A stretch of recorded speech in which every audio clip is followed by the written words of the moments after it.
On vous a demandé, concernant l'entreprise Parigo, de déterminer quels étaient le type de contrat le plus pertinent pour l'embauche de certaines personnes. Par exemple, celui d'une jeune fille qui a un BTS tourisme qui va être embauchée pour travailler à la réception d'un hôtel dans une station de ski. Bien évidemment, le contrat de travail qui a été choisi va être le CDD ou le contrat saisonnier, prioritairement le contrat saisonnier. Pourquoi? Parce que ce type de contrat va faire appel à la saisonnalité de la saison de ski, éventuellement de la saison d'été s'il y en a une dans la station en question. Dans le deuxième cas, on vous parle d'un ingénieur marketing qui a été embauché pour un poste qui vient d'être créé. La question n'est même pas à se poser. D'office, c'est une création de poste, le poste est pérenne, donc on embauche en CDI. Un salarié qui n'a pas respecté les consignes ou pas, là n'est pas le sujet, a eu un accident du travail et doit être remplacé temporairement le temps de son arrêt de travail.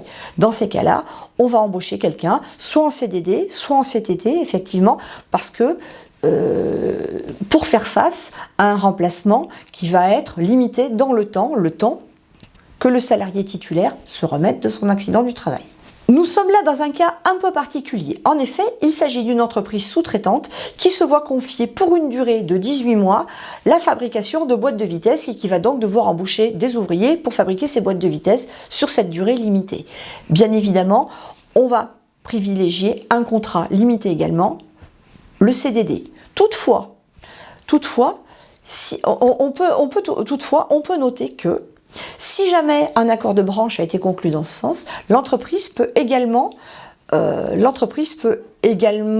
mettre en place un contrat de mission, puisque ce contrat de mission va être limité dans le temps et pour une mission donnée.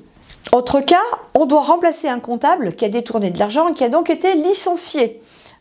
Bien évidemment, le poste est pérenne, donc ce sera un CDI. Enfin, on doit embaucher des techniciens pour un spectacle de chant.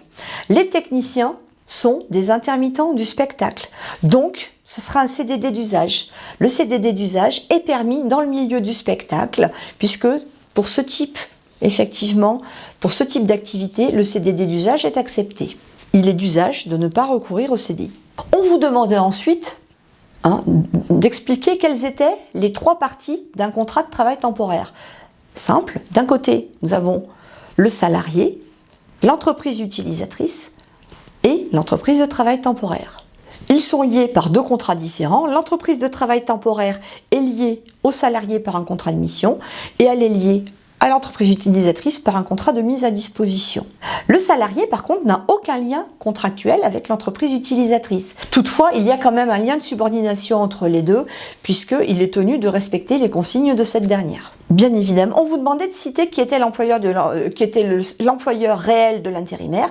Bien évidemment, c'est l'entreprise de travail temporaire qui est l'employeur de l'intérimaire. C'est elle qui va effectivement faire la DPAE, c'est elle qui va aussi rédiger le contrat de travail, le contrat de mission.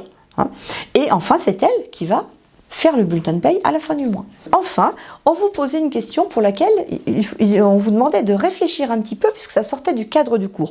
Pourquoi les entreprises ont-elles recours aux agences de travail temporaire plutôt qu'aux CDD?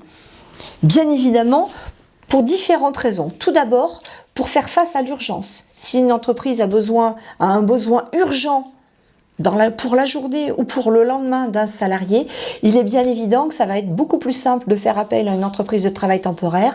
Les entreprises de travail temporaire ayant un vivier important de candidats et étant à même de fournir rapidement un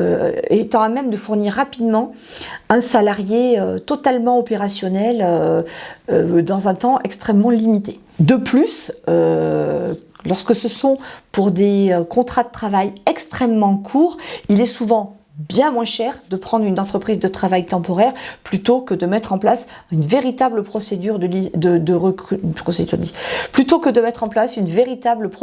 recrutement qui coûtera beaucoup plus cher. Concernant la dernière question, je vous demande simplement de prendre connaissance de la correction en regardant le schéma ci-dessous.